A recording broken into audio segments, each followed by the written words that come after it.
Asef and Elsie are still on their way to the Cordès ceremony. Asef tells Elsie that he almost forgot to give her a gift. Asef takes out a hat and helps Elsie put it on while praising how beautiful she looks wearing it. Hearing the compliment makes her blush, and she tells Asef that she also has a gift for him. Elsie takes out a box containing gloves and gives them to Asef. She tells him that today is the equestrian competition and she's not sure if he'll need them, but she knows they'll suit him. Asef is delighted to receive the gift from Elsie. He calls her the goddess of victory and promises to win in the competition later. Finally, they arrive at the capital and see a crowd of people attending the ceremony. Elsie is very excited, while Asef hopes that the weather will be good as he doesn't want the competition to be affected. Shortly after, Almur and Saya come to greet them. Almur tells Asef to get ready and change his clothes because the competition is about to start. Upon hearing that, Elsie tells Asef to do so and takes Saya to go somewhere else as she also needs to change her attire. In the room, seeing Elsie so restless, Saya asks her what's wrong and if she's nervous. Elsie responds that she would be lying if she said she wasn't. Actually, it's the first time she feels this way in her life.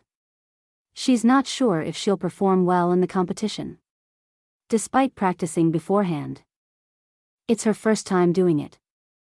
Saya tries to encourage her and tells Elsie that she was born a horse rider. Then they both discuss the rules of the Cordès.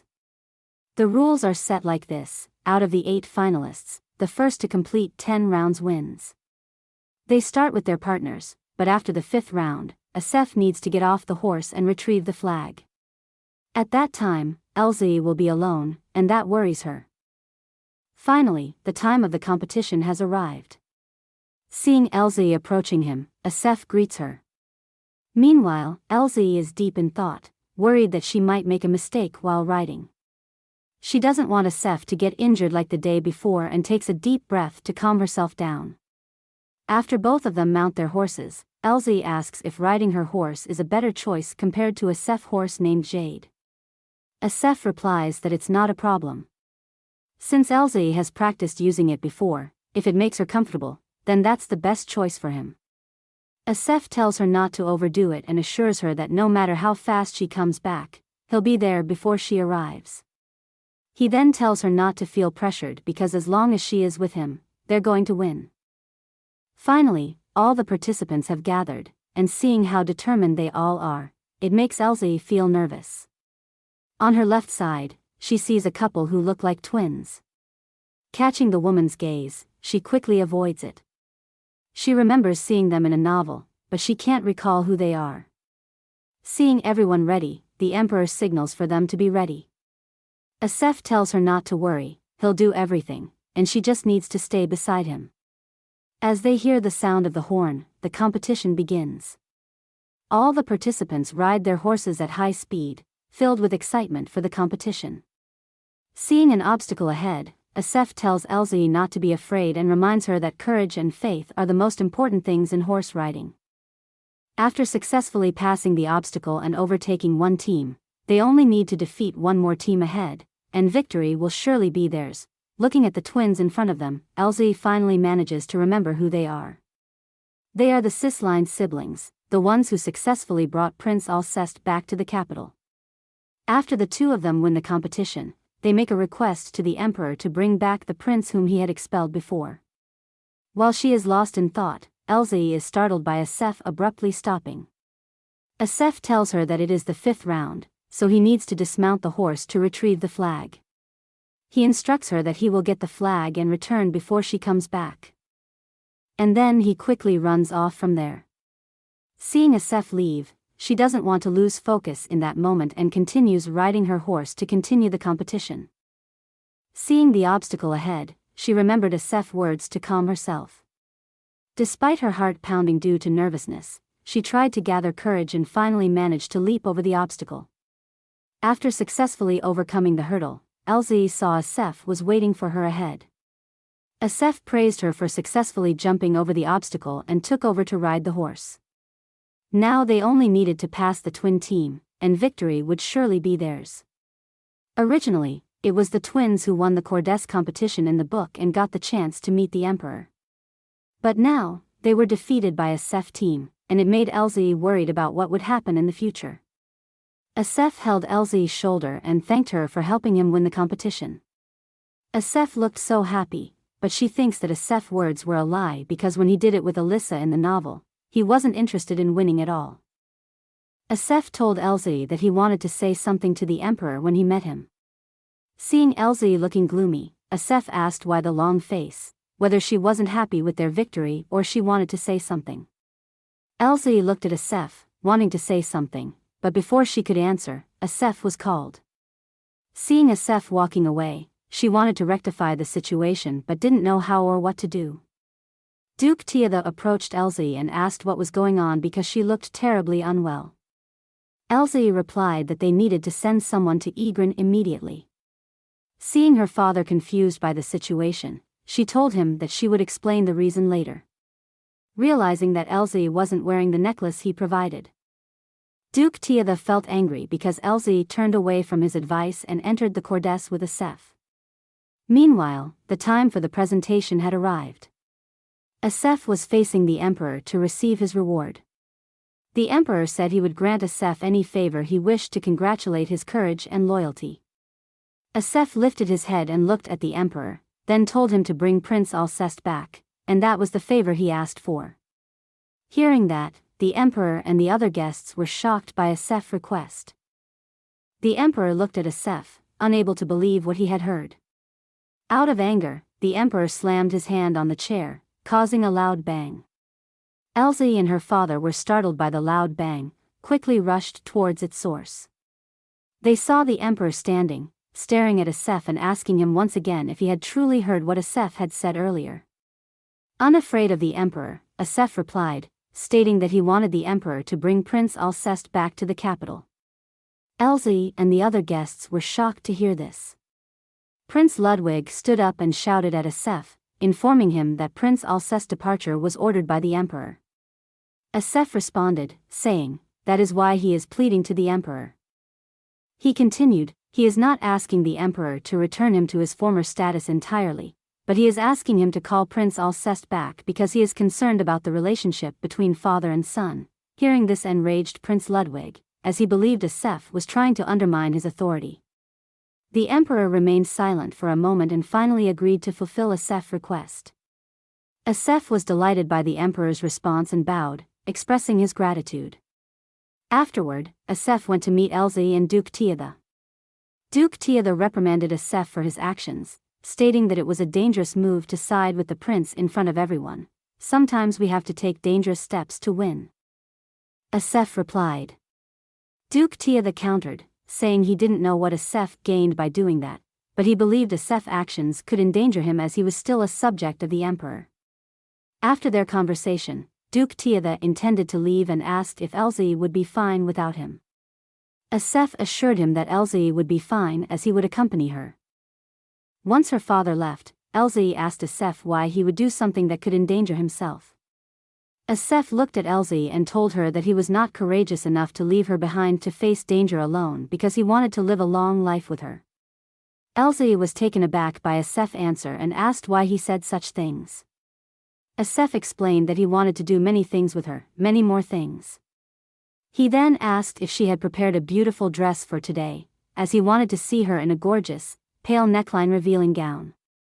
Hearing that made Elsie blush, saying that, Asef caressed her hair and touched her chin gently. Seeing Saya approaching to fetch Elsie, Asef informed her that he would see her at the ball later after she dressed up. And then he left. Meanwhile, Asef arrived in his room and asked Almur about the auction. Almur replied that he had given up on the auction as the item they were searching for was already in Prince Ludwig's hands. Hearing this made Asef very angry and he punched the mirror in front of him. A shocked Almur tries to calm Asef down as they are now inside the palace. The Verdure of Akel, this legendary jewel, was given by the goddess of life herself to her beloved daughter, Akel. It was a rare stone sought after by many people due to the legend that stated it protects its owner and is the only one of its kind in the world. 2 days ago, Asef received news that the last owner of this jewel had passed away. The jewel was put up for auction, and he wanted Almur to acquire it at any cost. It was true that the verdure of Arkel was up for auction, but it took a long time to find out where and when the auction would be held, as the details were kept secret. Because of this, Almor was under immense pressure on how to obtain the jewel. Fortunately, on the day of Cordess, he was contacted by a seller he knew. While Almor was on his way to the auction location, he remembered a custom of giving a lady a jewel that is a similar color to her eyes. Thinking of Asef, who wanted to propose to Elsie, Almor was determined to get the jewel. However, what he found there was more than just the jewel. He made the surprising discovery that the unexpected figure competing for the verdure of Akel was Prince Ludwig. Almor didn't expect to see Prince Ludwig at the auction and wasn't sure why he was there, but he had to report it to Asef. He rushed to meet Asef to report what he found. However, there was one thing he didn't tell Asef, which was about the root of Anisha. It is an ingredient that creates a special paralysis poison that stiffens the limbs. The use of this poison is forbidden by law, and Almor doesn't know why the prince needs it. That's why he hesitated, unsure whether it would be alright to report this before the match. He didn't want Asef to become worried before the match began. Returning to the previous story, Almor bandages Asef's hand wound and tells him to calm down because getting so worked up won't solve anything. However, they are aware of the trick that Prince Ludwig is trying to play. He intends to propose to Lady Elsie and win the support of the Tia the family. That is why Asef begins to take action by asking the Emperor to allow Prince Alceste to return to the capital because he needs a backup partner. Meanwhile, in Elsie's room, Saya informs her that she will prepare a bath for her as she believes Elsie must be sweating. Saya asks again if she really doesn't want her help because recently Elsie has been bathing alone. Elsie responds that she's fine and tells Saya that she is more comfortable being alone. In reality, she is afraid that Saya will see her fading seal. While waiting for Elsie to finish bathing, Saya opens a bag and prepares the items that Elsie will wear later. Saya can't wait to dress up Elsie. Saya calls a maid named Doria to prepare a cup of warm tea for Elsie. Doria smiles to indicate understanding and goes to fetch the tea. After some time, Elsie still hasn't come out of the bathroom. This worries Saya, as it's unusual for Elsie to take such a long time to bathe. With time running out, Saya knocks on the door to ask if Elsie still needs more time. But after waiting for a long time and not receiving a response from Elsie, Saya opens the door and is shocked to find Elsie unconscious. Before the incident, after entering the bathroom, Elsie walked while undressing, remembering Asef's words earlier made her blush. After taking off her clothes, she began to shower, but she was surprised to see that the seal on her chest had become bright again.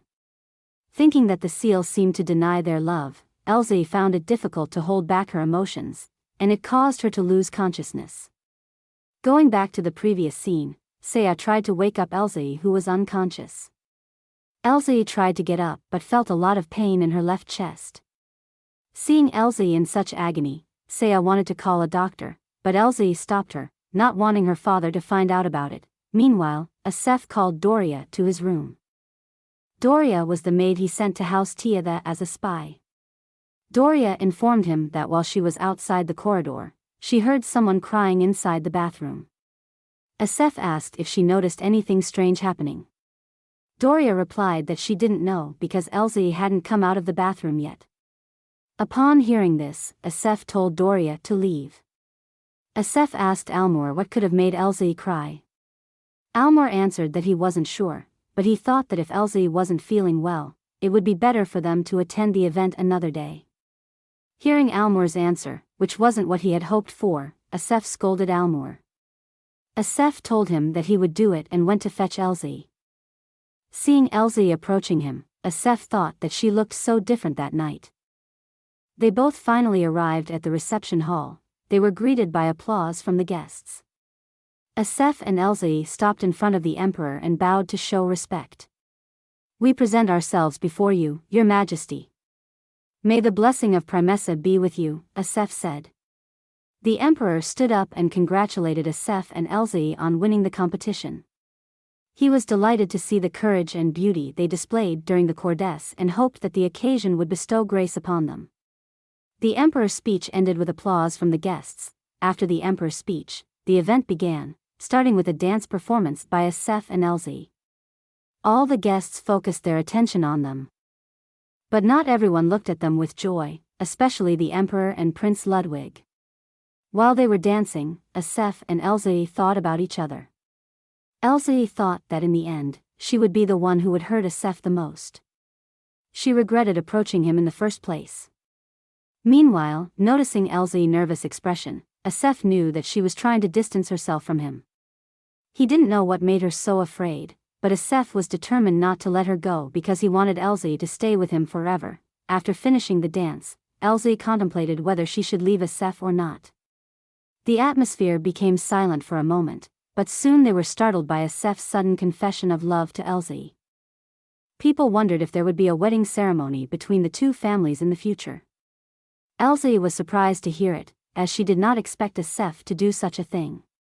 She was worried that the same tragedy would occur as in the novel, so she tried to leave. However, Asef held her back and expressed his love once again. Elsie didn't know how to respond, but because she didn't want Asef to experience that tragedy again, she reluctantly rejected Asef's confession. Hearing his love being rejected, not only Asef but also all the guests present were shocked to hear it. Asef told Elsie not to lie to him. He couldn't believe what he had heard. Asef pleaded, wanting to know what he could do for Elsie to accept his love.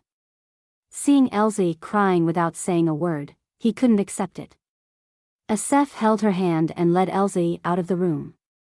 Once they were outside, Elsie told Asef not to do it. She didn't want his reputation to be ruined because of it. Asef, who in a panicked state, disregarded Elsie's words and even told her to scream and tell everyone that she had been insulted, drag him to court, and put his honor down the drain. Asef said that because he knew Elsie couldn't do it. He wanted to test Elsie. He wanted to know how far she would go for him. If she didn't want to, she could bite her tongue and kill herself, but he wouldn't back down even if she resented him afterward. After saying that, Asef took Elsie's hand, embraced her and kissed her. Emotionally overwhelmed, Elsie couldn't do anything but allow Asef to continue kissing her.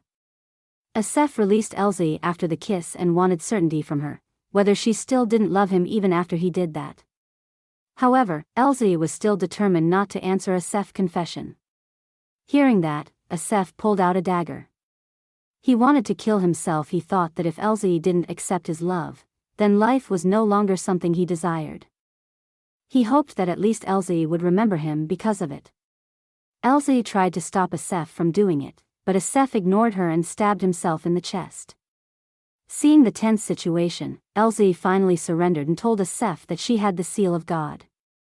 Seeing Asef's shocked reaction to her answer, Elsie quickly took the dagger and threw it away.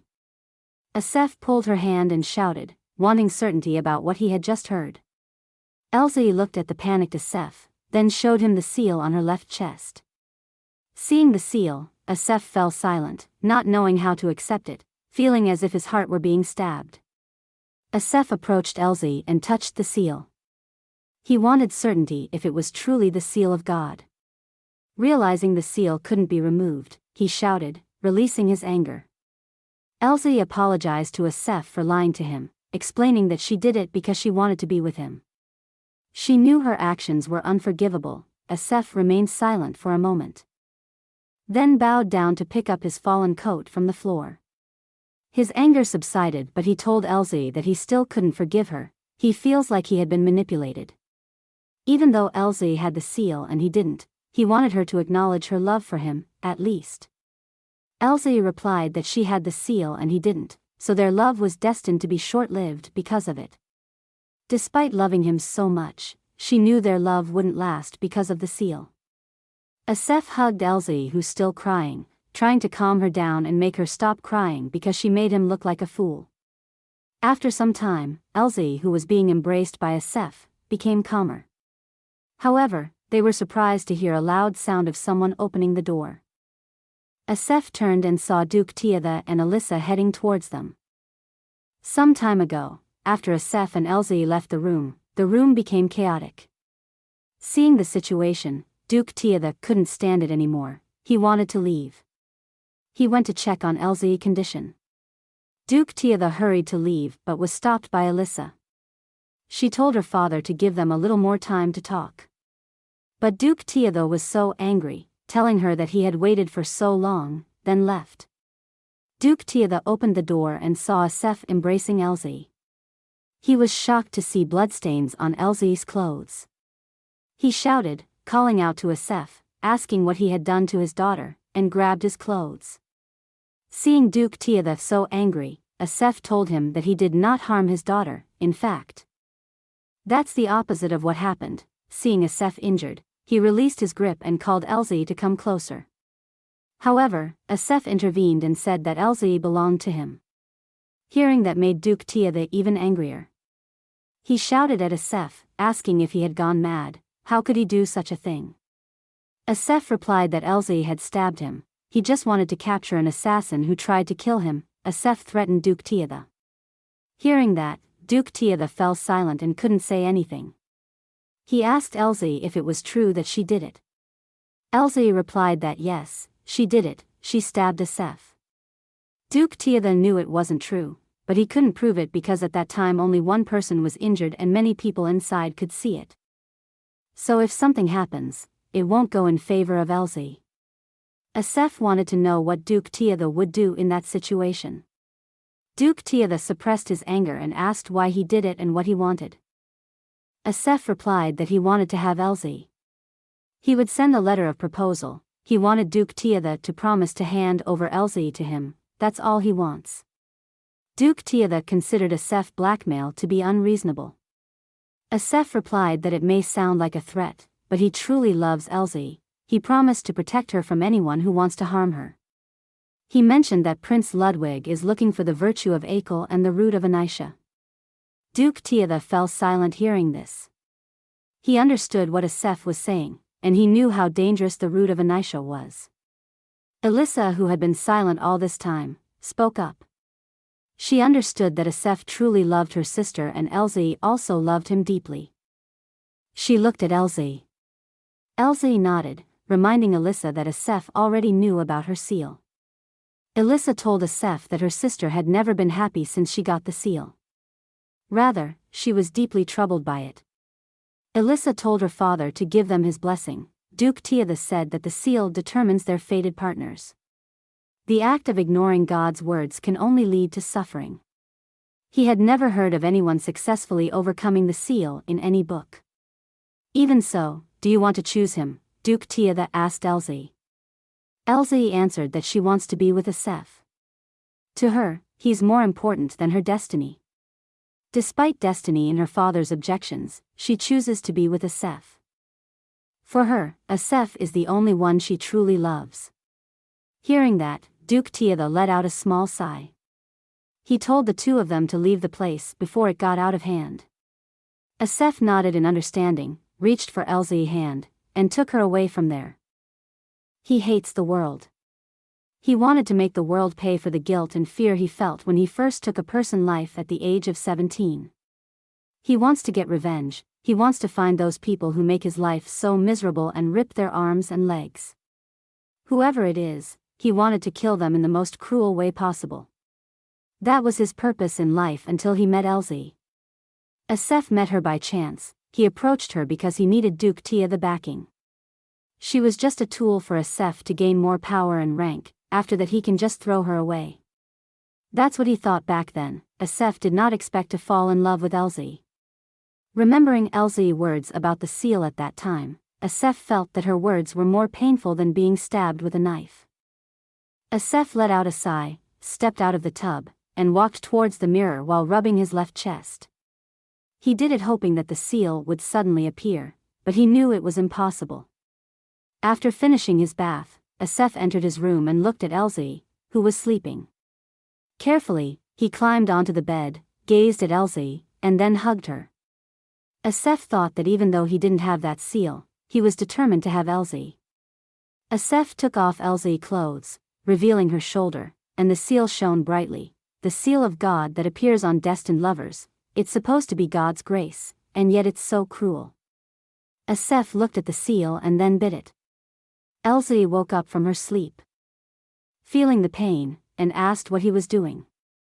Elsie told him to stop, but Asef ignored her and told her that he was in more pain than that. Elsie understood his feelings and then hugged him tightly. After that, Asef reached for the ointment in the drawer and applied it to the bitten area. Elsie smiled at Asef and reprimanded him, asking if he was treating her now, after biting her. Asef answered that since he didn't have that seal, he wanted to leave his mark there. Elsie asked again how long she had been sleeping. It had been 2 days since they left after the Cordès incident, and for some reason, she had only been sleeping since they came back. Asef asked if she wanted to leave him again. Elsie leaned against him and told him that she wouldn't do that, she was more comfortable with him. However, if they continued to stay there, she was worried that her father Nalissa would be worried. Asef then replied, asking if that was more important. It was only the two of them. He reminded Elsie to be careful with him because at that time she was only wearing sleepwear and looked very tempting.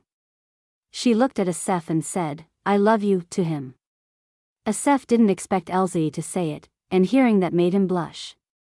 They heard someone knocking on the door, but Asef ignored it. He didn't want to be disturbed at that moment. Shortly after, Almur called him, informing him that the carriage from the Tiada family had arrived. He thought that it must be Duke Tiada who came to meet him. Asef called out to Elsie, who was trying to hide from him. "What are you doing? Stop acting weird and come here," he said. Hearing her father had arrived, Elsie frantically searched for her clothes. Almur knocked on the door, still waiting for them outside, when suddenly Duke Tiada appeared behind him and forcefully entered. Seeing Asef and Elsie only wearing their sleepwear, he looked extremely angry. Asef and Elsie stood up to greet his arrival. Duke Tiada informed them that he had something to discuss, which caused him to arrive late. He arrived after receiving a marriage proposal from Asef. Asef responded that he also wrote down their location and had no intention of hiding from Duke Tiada. But he didn't expect him to arrive so soon. Duke Tiada explained that, as they knew, Elsie possessed the seal of God, but he himself didn't know who her partner was. If Elsie and Asef were to marry, she would be tormented by the pain of the seal forever. Asef, on the other hand, could only sit and observe while cursing Elsie's partner without knowing who they were. With that, Duke Tiada wanted to know what Asef truly felt. Asef confidently answered yes, expressing his belief in his answer. Duke Tiada continued, saying that no one had ever managed to break their fate before. Therefore, he was fully aware of the danger awaiting his daughter. "You don't know how scared and anxious I am," he said to Elsie. Hearing that, Elsie remained silent and bowed her head, knowing that what her father said was true. "However, if you were to ask me what I value above everything else, I would definitely choose your happiness. If you are happy with Lord Randall, then I will be happy. I will do my best to support you so that you don't lose your happiness," he told Elsie, ending his words. Hearing this made Elsie emotional. She stood up and hugged her father. Afterward, Asef led Duke Tiada to a certain place. "Don't you say you had something to show me?" Duke Tiada asked Asef. Asef pressed a bookshelf and dragged it to open, revealing a staircase leading downstairs. He called Duke Tiada to go down and see it himself so he would understand. Duke Tiada looked around and found the room to be quite gloomy. Asef mentioned that the room was created by his mother, Gracia Randall. Although the room looks like that, he thought it was suitable for discussing secret matters. Duke Tiada nodded in understanding, comprehending what Asef meant. To protect something precious to you, we must be ruthless, but Duke Tiada stared sharply at Asef, warning him not to harm his daughter. Asef smiled and assured him not to worry because he would keep it secret from Elsie. Duke Tiada looked at him and made a promise that if he discovers even a scrap of evidence that he hurt his daughter, he wouldn't hesitate to kill him. Meanwhile, Elsie was taking a walk outside to enjoy the fresh air. She recalled her father's earlier words and felt grateful that Duke Tiada accepted her relationship with Asef. Elsie tried to immerse herself in the quiet and peaceful atmosphere, but her happiness was only temporary due to 4 people following her. Elsie spotted a beautiful yellow butterfly and was mesmerized by it. She attempted to chase the butterfly into the forest. Elsie was startled to realize she was inside the forest and didn't know how she ended up there.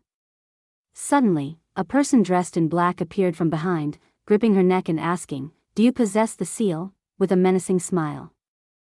This story ends here, but this is not the end. If you want the next episode, please leave a comment below.